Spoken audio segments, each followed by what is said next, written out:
Hello दोस्तों, कैसे हैं आप लोग। आई होप आप सभी लोग ठीक होंगे। आज मैं आप लोगों के लिए लेकर आई हूँ एक बहुत ही सुंदर सी कहानी। उम्मीद करती हूँ कि आप सभी लोगों को यह कहानी बहुत पसंद आएगी। तो चलिए इस कहानी को स्टार्ट किया जाए। एक प्राथमिक स्कूल में, जिसे प्राइमरी स्कूल कहा जाता है, एक अदिति नाम की एक शिक्षिका थी। वह कक्षा 5 की क्लास टीचर थी। उसकी एक आदत थी कि वह कक्षा में आते ही हमेशा लव यू ऑल बोला करती थी, मगर वह जानती थी कि वह सच नहीं बोल रही। वह कक्षा के सभी बच्चों से एक जैसा प्यार नहीं करती थी। कक्षा में एक ऐसा बच्चा था जो उनको फटी आँख भी नहीं भाता था। उसका नाम राम था। राम मैली कुचैली स्थिति में स्कूल आ जाया करता था।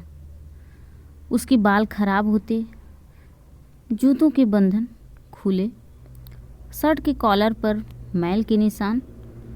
पढ़ाई के दौरान भी उसका ध्यान कहीं और होता था। मैडम के डांटने पर वह चौंक कर उन्हें देखता, मगर उसकी खाली खाली नज़रों से साफ पता चलता था कि राम शारीरिक रूप से कक्षा में उपस्थित होने के बावजूद भी मानसिक रूप से गायब है, यानी प्रेजेंट बॉडी अपसेट माइंड। धीरे धीरे मैडम को राम से नफरत सी होने लगी। क्लास में घुसते ही राम मैडम की आलोचना का निशाना बनने लगता। मैडम को अगर कभी उदाहरण देना होता था, अगर वह उदाहरण खराब होते या किसी बुराई पर देने होते, तो वह हमेशा राम के नाम पर ही देती थी। इससे बच्चे खिलखिला कर हंसते और मैडम को भी राम को अपमानित करके संतोष की प्राप्ति होती। राम ने हालांकि किसी बात का कभी कोई जवाब नहीं दिया था। मैडम को वह एक बेजान पत्थर की तरह लगता, जिसके अंदर आत्मा नाम की कोई चीज़ नहीं थी। प्रत्येक डांट, व्यंग और सजा के जवाब में वह बस अपनी भावनाओं से खाली नज़रों से उन्हें देखा करता और सिर झुका लेता। मैडम को अब उससे गंभीर सी नफरत हो चुकी थी। पहला सेमेस्टर समाप्त हो गया और प्रोग्रेस रिपोर्ट बनाने का चरण आया, तो मैडम ने राम की प्रगति रिपोर्ट में यह सब बुरी बातें लिख मारी। प्रगति रिपोर्ट माता पिता को दिखाने से पहले हेडमास्टर के पास जाया करती थी। उन्होंने जब राम की प्रोग्रेस रिपोर्ट देखी तो मैडम को बुलाया और उन्होंने बोला कि मैडम, प्रगति रिपोर्ट में कुछ तो राम की प्रगति लिखती, आपने तो ऐसा कुछ भी नहीं लिखा। इससे राम के पिता बिल्कुल निराश हो जाएंगे। मैडम ने कहा, आई एम सॉरी, मैं माफ़ी मांगती हूँ, लेकिन राम एक बिल्कुल ही अशिष्ट और निकम्मा बच्चा है। मुझे नहीं लगता कि उसकी प्रगति के बारे में कुछ लिख सकती हूँ। मैडम घृणित लहजे में बोलकर वहाँ से उठकर चली गई। स्कूल की छुट्टी हो गई। आज तो स्कूल की छुट्टी हो गई है। अगले दिन हेडमास्टर ने एक विचार किया और उन्होंने चपरासी के हाथ मैडम की डेस्क पर राम की पिछले वर्षों की प्रगति रिपोर्ट रखवा दी। अगले दिन मैडम ने कक्षा में प्रवेश किया तो रिपोर्ट पर नज़र पड़ी। पलट कर देखा तो पता लगा कि यह रिपोर्ट राम की है। मैडम ने सोचा कि पिछली कक्षाओं में भी राम ने निश्चय ही यही गुल खिलाए होंगे। उन्होंने सोचा और कक्षा 3 की रिपोर्ट खोली। रिपोर्ट में टिप्पणी पढ़कर उनके आश्चर्य की कोई सीमा न रही जब उन्होंने देखा कि रिपोर्ट उसकी तारीफों से भरी पड़ी है। राम जैसा बुद्धिमान बच्चा मैंने आज तक नहीं देखा। बेहद संवेदनशील बच्चा है और अपने मित्रों और शिक्षक से बेहद लगाव रखता है। यह लिखा था, अंतिम सेमेस्टर में राम ने प्रथम स्थान प्राप्त कर लिया है। मैडम ने अनिश्चित स्थिति में कक्षा 4 की रिपोर्ट खोली। राम ने अपनी माँ की बीमारी का बेहद प्रभाव लिया। उसका ध्यान पढ़ाई से हट रहा है। राम की माँ को अंतिम चरण का कैंसर हुआ है। घर पर उसका कोई और ध्यान देने वाला नहीं है माँ के अलावा, और उसका गहरा प्रभाव पड़ रहा है उसकी पढ़ाई पर। और नीचे लिखा था, राम की माँ मर चुकी है और इसके साथ ही राम के जीवन की चमक और रौनक भी। उसे बचाना होगा इससे पहले कि बहुत देर हो जाए। यह पढ़कर मैडम के आंखों से आंसू निकलने लगे और उनकी दिमाग पर भयानक बोझ हावी हो गया। कांपते हाथों से उन्होंने प्रगति रिपोर्ट बंद की। मैडम की आंखों से आंसू एक एक करके टपकने लगे। मैडम ने साड़ी से अपने आंसू पोंछे।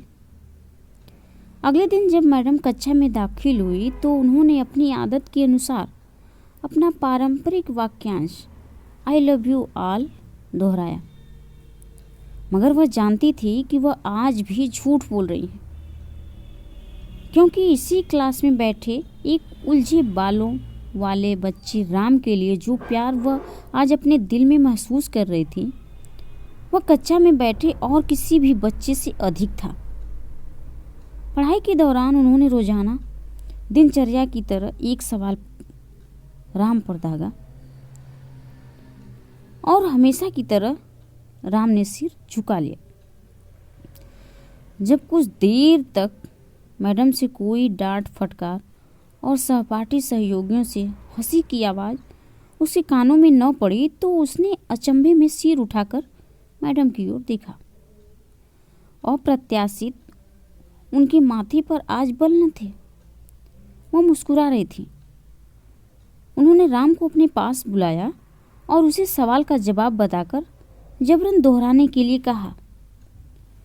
राम 3-4 बार के आग्रह के बाद अंततः बोल ही पड़ा। इसके जवाब देते ही मैडम ने न सिर्फ खुद खुशा अंदाज होकर तालियां बजाई, बल्कि सभी बच्चों से भी तालियां बजवाई। फिर तो यह दिनचर्या बन गई। मैडम हर सवाल का जवाब अपने आप बताती और फिर उसकी खूब सराहना तारीफ करती। प्रत्येक अच्छा उदाहरण राम के कारण दिया जाने लगा। धीरे धीरे पुराना राम सन्नाटे की कब्र फाड़कर बाहर आ गया। अब मैडम के सवालों के साथ जवाब बताने की जरूरत ही नहीं पड़ती। वह रोज बिना त्रुटि उत्तर देकर सभा को प्रभावित करता और नए नए सवाल पूछकर सबको हैरान भी करता।